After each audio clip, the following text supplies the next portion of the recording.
श्री स्वामी समर्थ। आज मी एक वेगळ्याच विषयावर बोलणार आहे। विषय असा आहे की एफर्ट्स खरंच मॅटर करतात का।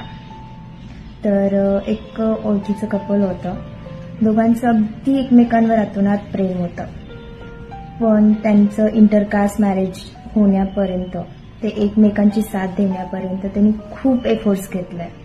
घरच्यांना कन्व्हिन्स करण्यापासून ते लग्न होईपर्यंत अगदी इंटरकास्ट मॅरेजसाठी त्यांनी खूप एफर्ट्स घेतले।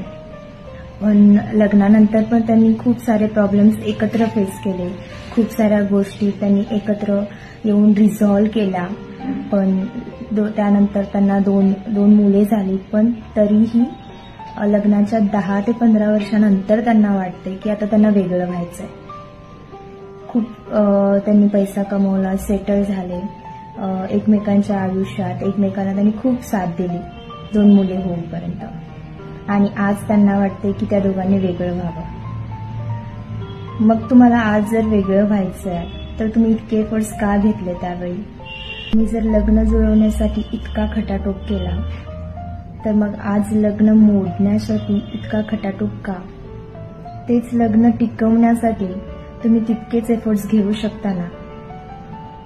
एकदा नाही 10 वेळा विचार करा, कारण अशी साथ लोकांना, खूप कमी लोकांना भेटते, आणि ती जर तुम्हाला मिळाली असेल तर ती साथ सोडताना एकदा नाही तर तुम्ही 10 वेळा पुनर्विचार करा।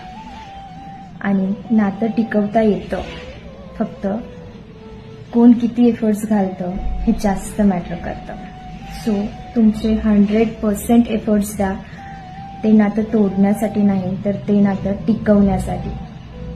तरच आज वाढत चाललेले डिवोर्सचे प्रमाण आपल्याला खऱ्या अर्थानं कमी करता येतील। श्री स्वामी समर्थ।